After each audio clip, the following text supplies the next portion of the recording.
Fundevogel by the brothers Grimm. There was once a forester who went into the forest to hunt, and as he entered it, he heard a sound of screaming as if a little child were there.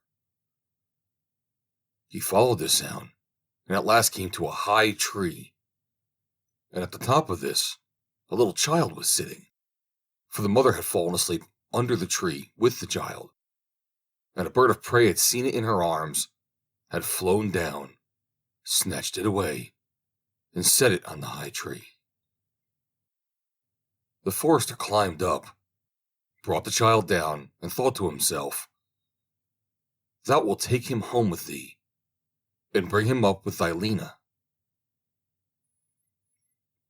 He took it home, therefore, and the two children grew up together. The one, however, which he had found on a tree, was called Fundevogel, because a bird had carried it away. Fundevogel and Lena loved each other so dearly that when they did not see each other, they were sad. The forester, however, had an old cook, who one evening took 2 pails and began to fetch water, and did not go once only, but many times out to the spring. Lena saw this and said, "Hark you, old Sana, why are you fetching so much water? If thou wilt never repeat it to anyone, I will tell thee why." So Lena said, no, she would never repeat it to anyone. Then the cook said, "Early tomorrow morning, when the forester is out hunting, I will heat the water, and when it is boiling in the kettle, I will throw in Fundevogel and will boil him in it." Betimes next morning, the forester got up and went out hunting, and when he was gone, the children were still in bed. Then Lena said to Fundevogel, "If thou wilt never leave me, I, too, will never leave thee." Fundevogel said, "Neither now nor ever will I leave thee." Then said Lena, "Then I will tell thee. Last night, old Sana carried so many buckets of water into the house that I asked her why she was doing that. And she said if that I promised I would not tell anyone, she would tell me. And I said I would be sure not to tell anyone. And she said that early tomorrow morning, when father was out hunting, she would set the kettle full of water, throw thee into it, and boil thee. But we will get up quickly, dress ourselves, and go away together." The 2 children therefore got up, dressed themselves quickly, and went away. When the water in the kettle was boiling, the cook went into the bedroom to fetch Fundevogel and throw him into it. But when she came in and went to the beds, both the children were gone. Then she was terribly alarmed, and she said to herself, "What shall I say now when the forester comes home and sees that the children are gone? They must be followed instantly to get them back again." Then the cook sent 3 servants after them, who were to run and overtake the children. The children, however, were sitting outside the forest.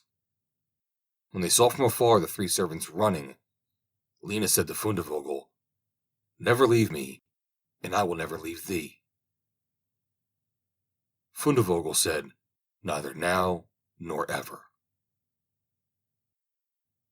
Then said Lena, "Do thou become a rose tree, and I the rose upon it."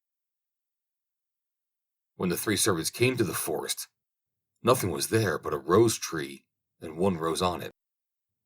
But the children were nowhere. Then said they, "There is nothing to be done here." And they went home and told the cook that they had seen nothing in the forest but a little rose bush with 1 rose on it.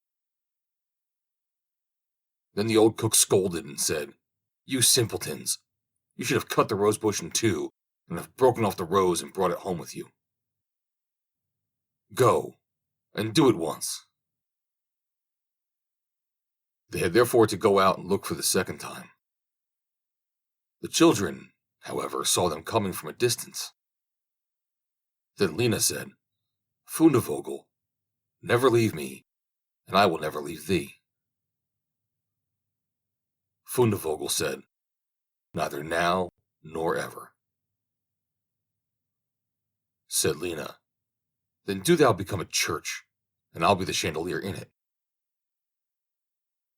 So when the 3 servants came, nothing was there but a church with a chandelier in it. They said therefore to each other, What can we do here? Let us go home. When they got home, the cook asked if they had not found them. So they said no, they had found nothing but a church, and that there was a chandelier in it. And the cook scolded them and said, You fools! Why did you not pull the church to pieces and bring the chandelier home with you? And now the old cook got herself on her legs and went with the 3 servants in pursuit of the children. The children, however, saw from afar that the 3 servants were coming, and the cook waddling after them. Then said Lena, Fundevogel, never leave me, and I will never leave thee. Then said Fundevogel, Neither now nor ever. Said Lena, Be a fish pond, and I will be a duck upon it. The cook, however, came up to them. When she saw the pond, she lay down by it, and was about to drink it up. But the duck swam quickly to her, seized her head in its beak, and drew her into the water. And there the old witch had to drown. Then the children went home together and were heartily delighted. And if they are not dead, they are living still. The End. Read by Joe DeNoia, Somerset, New Jersey. May 5th, 2020.